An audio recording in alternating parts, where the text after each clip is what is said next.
Hello, and welcome back to Let's Practice English. I'm your host, Christine, and I am so happy you're here with me today. Whether you're commuting, cleaning your home, or just taking a quiet moment for yourself, thank you for making this podcast a part of your day. Let's start with a situation I think we've all experienced. A kind friend or colleague looks at you and asks a simple, caring question. Hey, how have you been? And in that moment, your mind is a storm of activity. Maybe you've been feeling the weight of a heavy workload on your shoulders. Maybe you've been sleeping poorly and there's a fog in your brain you just can't shake.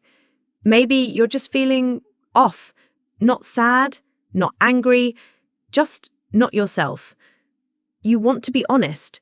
You want to connect. But then the fear creeps in. What if they think I'm complaining? What if I say the wrong thing and they judge me? What if I don't even have the English words to describe this complicated feeling inside me? And so you take the easy path. You push it all down, put on a small smile and say, "Oh, busy, but good. How are you?" You know that feeling, right? The feeling of being misunderstood because you couldn't find the right words. It's a lonely feeling. Talking about stress, burnout, or our mental state is difficult in any language. But in a second language, it can feel almost impossible. It can feel like you have to choose between being honest and being understood. But what if you didn't have to choose? What if I told you there's a way to talk about these important topics with clarity, confidence, and safety? What if you had a toolkit that guides you through these conversations, step by step? That is my promise to you today. In this episode, we are going to build a compassionate communication toolkit specifically for talking about mental health and stress. By the end of our time together, you will have a clear 3-part framework that will allow you to express your feelings, explain your situation, and even state what you need, all in a way that is natural and easy for others to understand. This isn't just about vocabulary, it's about learning a new way to communicate with courage and care. So, take a deep breath, let's create a safe space, and begin. Our compassionate communication toolkit has 3 essential parts. Think of them as 3 steps that build on each other to create a clear and complete picture for the person you're talking to. Let's start with the first, most gentle step. Part 1. The temperature check, describing your general state.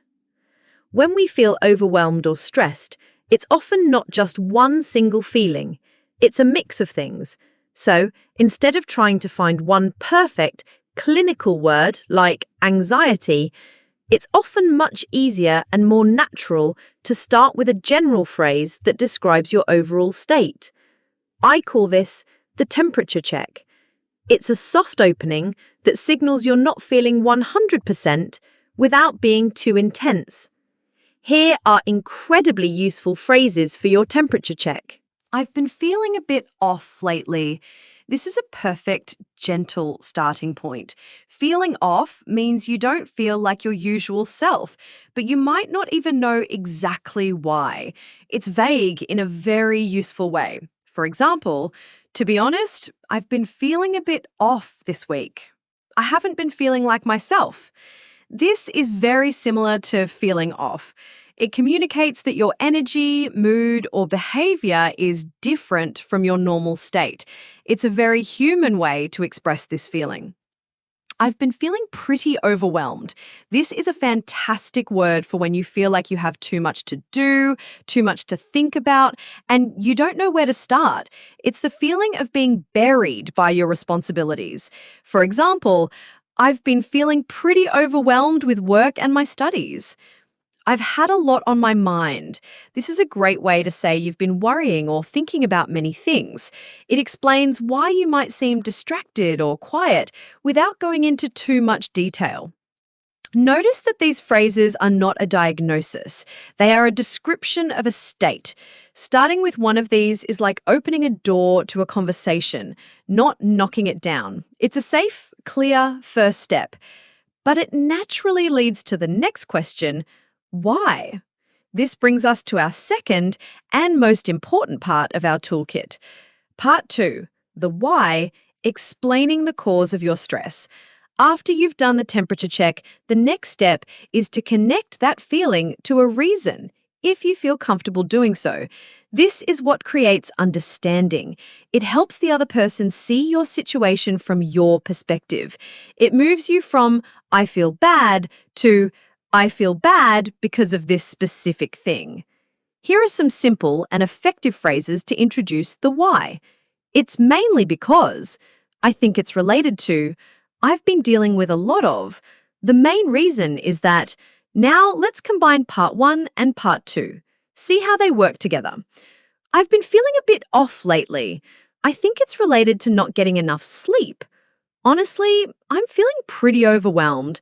It's mainly because I have a huge deadline coming up at work. I'm feeling a bit burned out. I've been dealing with a lot of family stress recently. Do you see how much clearer that is? You are not just dropping a negative feeling into the conversation. You are providing context. This helps the other person understand and empathize. It also helps you to clarify your own feelings. Simply saying the cause out loud can often make the problem feel a little bit smaller and more manageable. This is the core of clear communication about mental health. But there is one more step that can take your communication from being just descriptive to truly being empowering. This brings us to the final part of our toolkit, part 3, the action step, stating your needs or plans. This final step is about taking back control. After you've shared how you feel and why, it can be incredibly helpful to state what you're doing about it or what you might need. This does 2 things. First, it shows that you are being proactive, not just a passive victim of your stress. Second, it gives the other person a clear idea of how they can support you or if you even need support. Here are some powerful phrases for this action step. To state what you're doing. So, I'm trying to, example, get more sleep. Or, I think I'm going to, example, take the weekend to just relax. To state what you need. I think I just need some time to myself. Or, what would really help is if I could just talk about it for a minute. And very importantly, to set a boundary. I don't really feel like talking about it, but thank you for asking. Now let's build a complete 3-part statement. Temperature check, the why, and the action step. Let's see it in action. Your friend asks, "How are you?" Instead of "I'm fine," you can now say, "To be honest, I've been feeling pretty overwhelmed," part 1. "It's mainly because of this huge project at work," part 2. "I think I'm just going to take it easy this weekend and try to recharge," part 3. Wow, that is a perfect answer.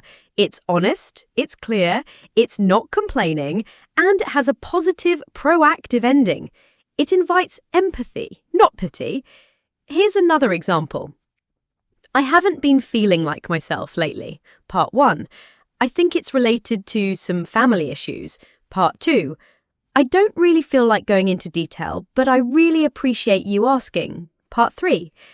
This is a beautiful and healthy way to be honest while also setting a clear boundary. You are in control of the conversation.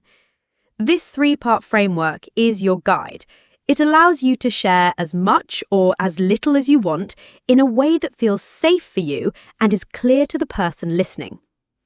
Let's do a quick recap of our compassionate communication toolkit.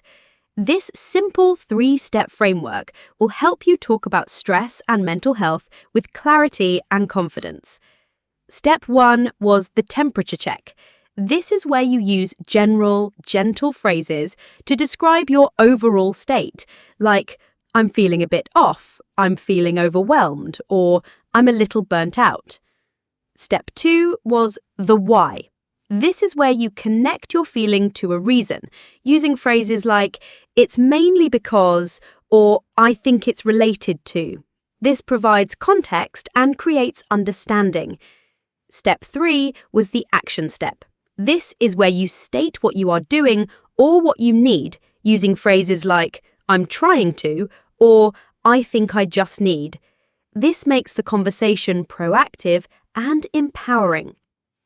Together, these 3 steps allow you to express yourself fully and authentically, turning a moment of potential frustration into a moment of genuine human connection. And now for our Let's Practice English challenge. This week's challenge is a quiet, personal one. You don't need to say anything to anyone. This is just for you. Sometime this week, when you notice yourself feeling stressed, worried, or just off, I want you to pause, take one deep breath, and in your mind or in a private journal, I want you to form one sentence using the 3-part framework we learnt today. Just one sentence.